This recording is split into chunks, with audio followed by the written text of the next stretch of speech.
Frank Mercer used to design power grids for military bases. Now he fixes dented fenders and faulty alternators in the back of his kid brother's garage. The floor smells like old oil and hot metal, and he sleeps on a cot between a rusty air compressor and a stack of unpaid bills. That night, as rain tapped against the corrugated roof, Frank leaned over his workbench, soldering a delicate strip of copper to a prototype no one else believed in. An energy cell compact enough to power a truck, but clean enough to store off-grid solar.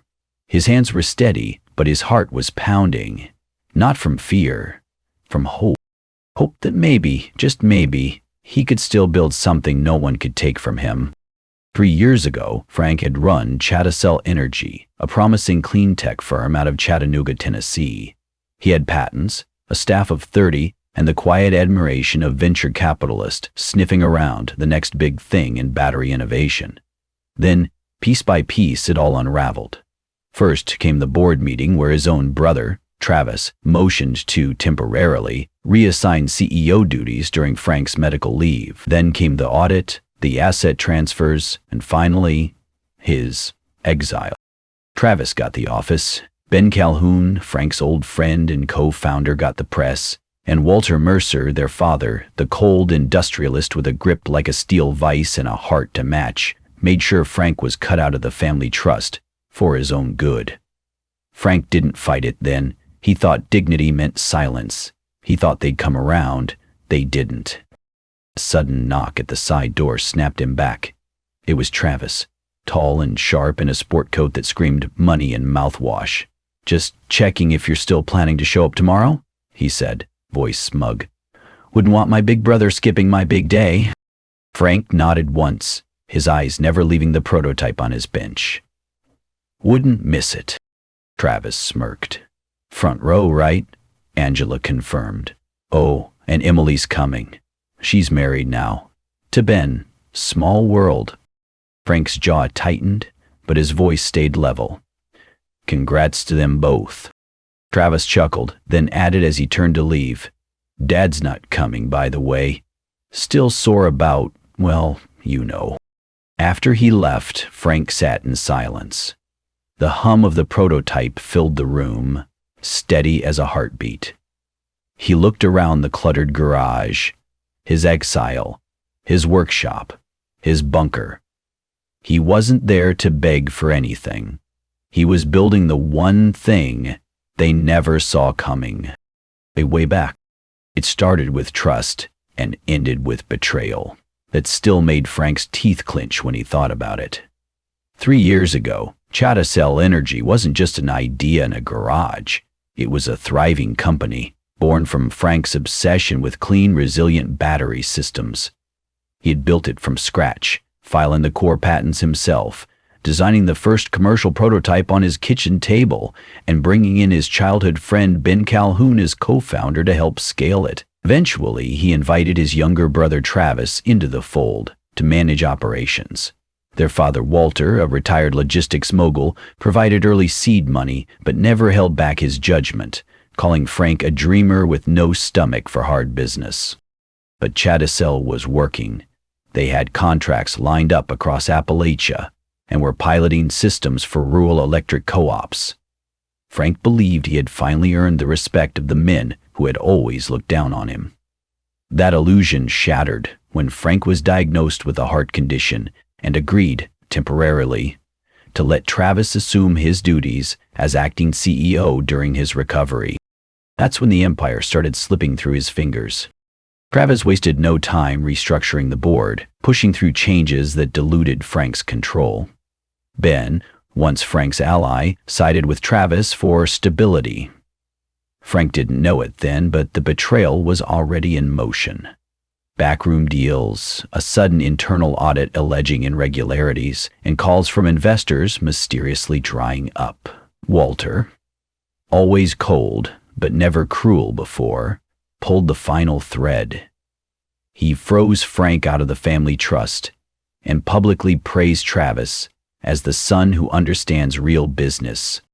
The final blow came quietly, an email from corporate counsel notifying Frank of his voluntary resignation and immediate removal from all decision-making.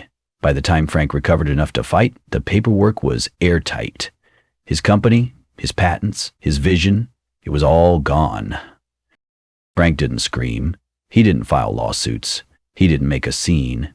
Maybe he should have. But back then, he thought silence was strength, that integrity would speak for itself. They thought they buried him in shame, but what they didn't realize was that Frank never stopped building, and what he was building now, alone, broke, and burned, was stronger than anything they'd ever stolen. Frank found the envelope taped to the garage fridge, like a joke left by a bully in high school. Heavy cream paper, gold lettering, the works. The union of Travis Mercer and Angela Ray. Ceremony and reception at the River Club, Chattanooga. At the bottom, in scribbled ink, Travis had added, "Front row reserved for you. You're still family, right?" Frank stared at it for a long time, the paper crinkling slightly in his grip. It wasn't an olive branch. It was a spotlight, an invitation to be paraded around as the fallen older brother who lost it all. Dean Carter, his closest friend from their Army days, dropped by later that day and caught Frank holding the card. "You're not really going, are you?" he asked, already knowing the answer. Frank just nodded. "They'll all be there. Travis, Ben, Walter, Emily." He didn't say her name like a curse, more like a scar. Dean folded his arms. "It's a setup, man. You go in there, they'll eat you alive." Frank met his gaze, calm. "It's the first time they've all been in the same room since they took everything. I want to see the whites of their eyes when it starts to crumble." Dean studied him a beat longer, then let out a low whistle. "Just tell me what to wear." Frank placed the invitation back on the fridge, beside a magnet that read, "Ideas can't be stolen if you outlive the thieves." He didn't plan to make a scene. He didn't plan revenge. But something in his gut told him this wasn't just a wedding. It was going to be a reckoning. Frank hadn't worn a tuxedo in years, and this one didn't fit right. Rented, slightly tight in the shoulders, with sleeves a half-inch too long. But he stood tall as he walked into the River Club, a historic stone hall draped in white lights and southern luxury. Crystal chandeliers sparkled above, violins whispered from a live quartet. And around every corner, the whispers followed him, the older brother, the one who lost everything. He caught a few stares, some pitying, most curious, like he was a ghost at a party he wasn't supposed to attend. Walter stood near the bar, bourbon in hand, surrounded by old business partners. He didn't look at Frank. Emily was across the room with Ben Calhoun, her hand wrapped around his arm.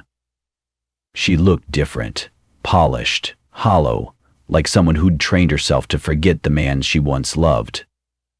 When her eyes met Frank's, she glanced away immediately. Dean showed up minutes later, wearing a suit he probably hadn't dusted off since their deployment days.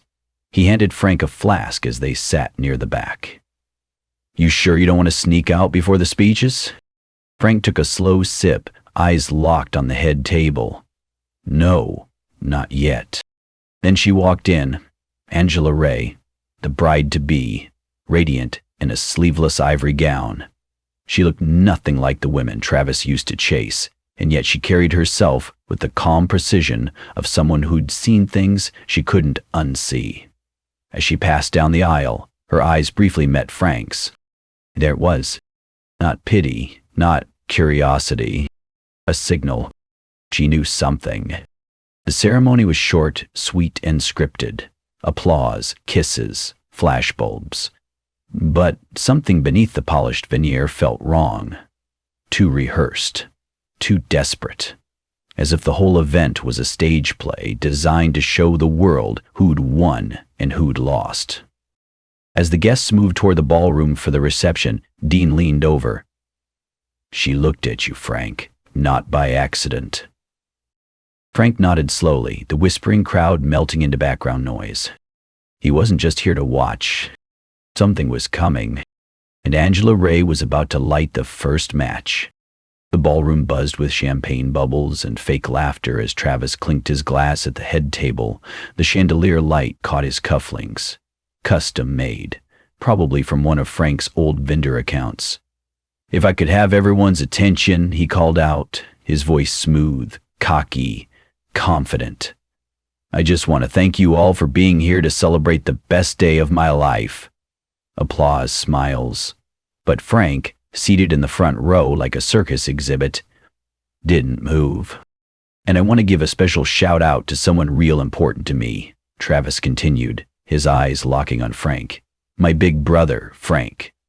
A few scattered claps followed. "Most of you know Frank. He's the one who used to be the genius in the family, built a whole company from scratch. Real impressive. Until, well, life hit him hard." Laughter bubbled in the room like acid. Frank's grip tightened around his tumbler. Dean sat beside him, jaw clenched. "Don't," he whispered. "Don't give him the satisfaction." "But that's what family does, right?" Travis went on, lifting his glass. "We pick up the pieces when someone crashes and burns. That's what I did when Frank needed a roof. My garage became his castle." The cruelty in his smile was razor sharp. "At least he showed up tonight. Though I hear borrowed tuxes are all the rage these days."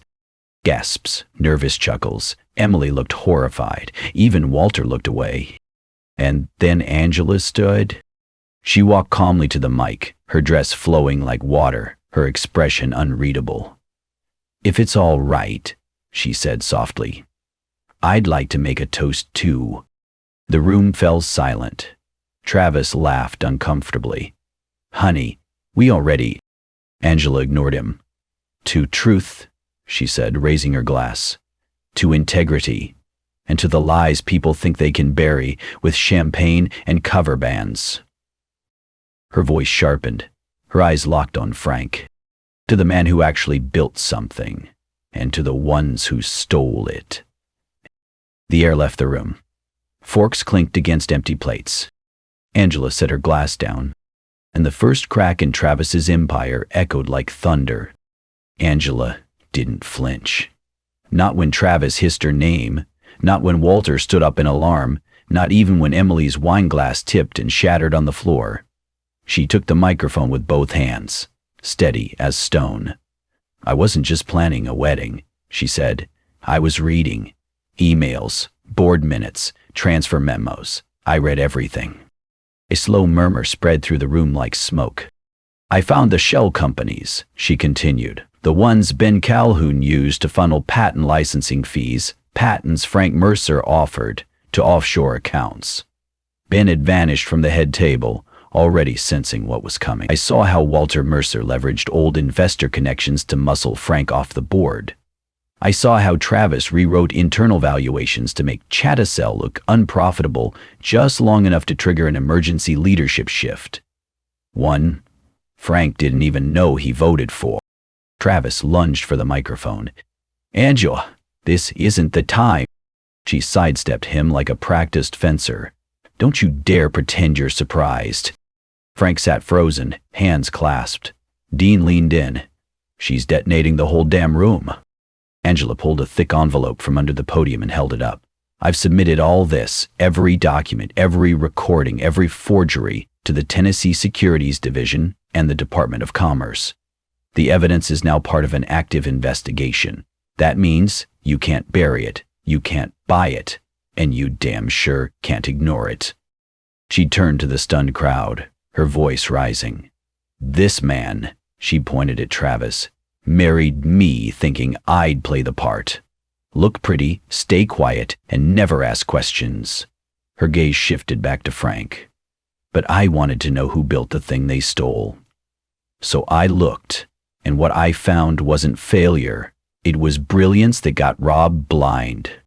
Dead silence. A few guests stood up slowly. Walter slumped in his chair, beet red and defeated. Angela placed the envelope gently on the table in front of Travis. "Happy wedding day, sweetheart. You might want to call your lawyer before you cut the cake." She stepped down and walked across the ballroom. To Frank, she extended her hand. "I believe," she said with a calm smile, "we have some business to discuss." Frank stood up. And the thief's celebration turned into the beginning of his collapse. 6 months later, Frank stood in the same courthouse where his company's filings were once notarized. Only now, the name on the docket was State of Tennessee versus Travis Mercer et al. The courtroom smelled of varnish and vengeance. Frank wore a navy blazer, not flashy, just clean, professional, powerful. To his left sat his attorney, calm but confident. Across the aisle sat Travis. His smugness dissolved into pale-faced silence. Ben Calhoun avoided eye contact completely. And Walter? He looked smaller than Frank remembered, less titan, more fossil. The judge reviewed the evidence with a clinical precision. Financial misappropriation, fraudulent transfer of intellectual property, deliberate falsification of board minutes, licensing money that had been rerouted through shell firms to avoid Frank's shares. Angela's whistleblower report had been airtight. The emails, time-stamped, the patent theft, proven. When asked to testify, Frank didn't grandstand. He spoke plainly. "I didn't walk away," he said. "They pushed me out, then rewrote history. And when that wasn't enough, they rewrote the law." The defense tried to pivot, said Frank had stepped aside for health reasons, that he had mismanaged the company. But under cross-examination, it all crumbled. Even Walter's testimony fell apart when presented with recorded calls he'd never imagined would surface. When the verdict came down, it was swift. Frank's patents were to be reinstated under his name. Travis's assets were frozen, pending restitution. Ben was referred to the medical board for ethical violations, and Walter Mercer was removed from the board of Chatacel entirely. Outside, reporters shouted questions. Cameras clicked. Frank simply told them, "I didn't come here to ruin anyone. I came here to reclaim what was mine." As he walked down the courthouse steps, Dean met him at the bottom.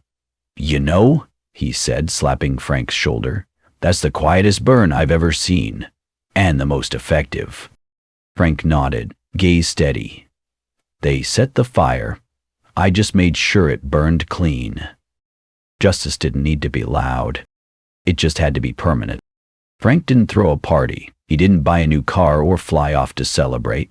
Instead, he showed up at 6:00 a.m. the next Monday to unlock the door of his new lab, a modest riverfront warehouse in Chattanooga converted into a tech facility. It smelled like sawdust and solder, and to Frank, it smelled like freedom. The name on the door was new, Forge Cell Technologies, but the patents inside were the same ones they'd tried to steal from him, now back in his name where they belonged. 2 former engineers from Chatacel had already joined him, no questions asked. Dean handled logistics, jokingly calling himself head of muscle and coffee.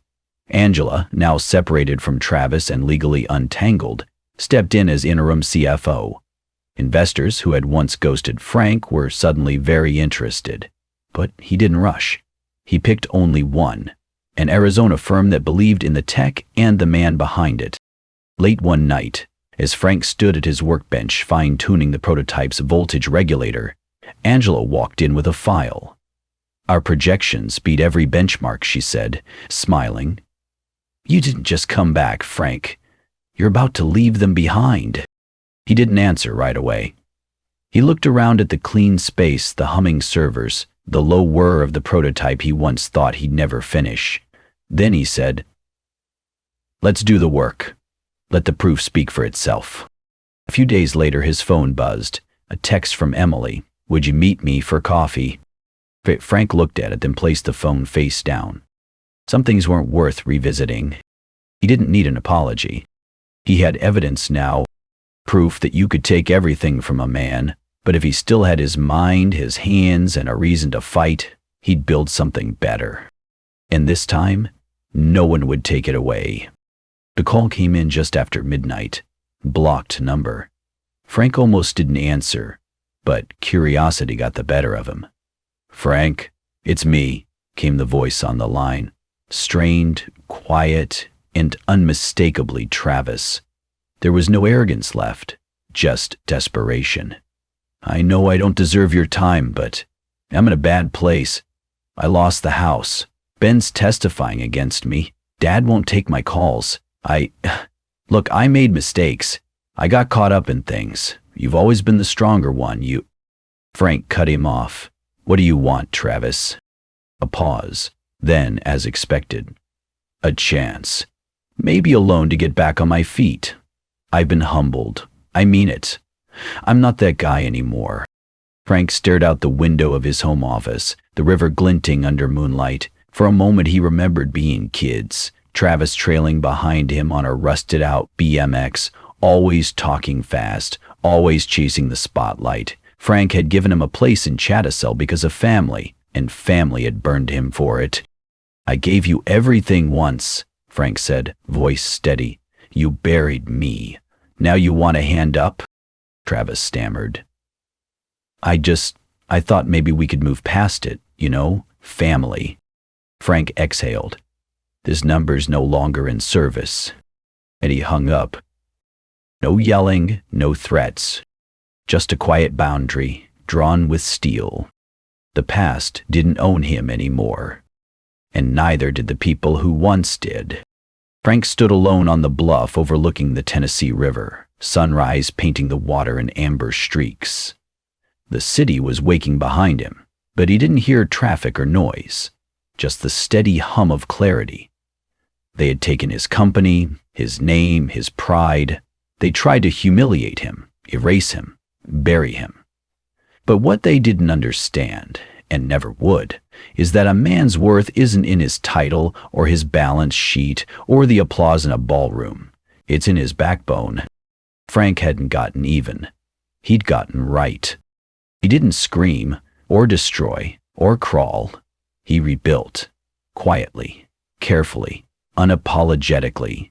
And in doing so he proved something louder than revenge, that dignity is earned in silence, in work, and in refusal to break. As the wind brushed through the trees and the river carried on, Frank let out a breath he didn't know he'd been holding for 3 years. He had survived the storm, but more importantly, he'd walked out of it stronger. And this time, no one would take that from him. Frank Mercer's story reminds us that real strength isn't loud, it's steady. When you've been betrayed by your own blood, when your life's work is stolen, and when the world sees you as finished, you still have a choice. You can stay down, or you can rebuild from the ground up. Frank didn't fight fire with fire. He fought it with proof, patience, and a quiet kind of grit that's become rare these days. This story isn't just about revenge. It's about resilience, justice, and self-respect. Frank's fall wasn't the end. It was the foundation. And in a time where trust is fragile and loyalty is often fake, his journey reminds us, you can't steal a man's backbone. So if this story moved you, made you think, or made you root for someone who's been wronged, do us a favor, like this video, hit that subscribe button, and share it with someone who needs to hear that their comeback is still possible. Because sometimes, the quietest man in the room is the one you should never underestimate. Subscribe now for more powerful stories of redemption, justice, and the strength it takes to rise again.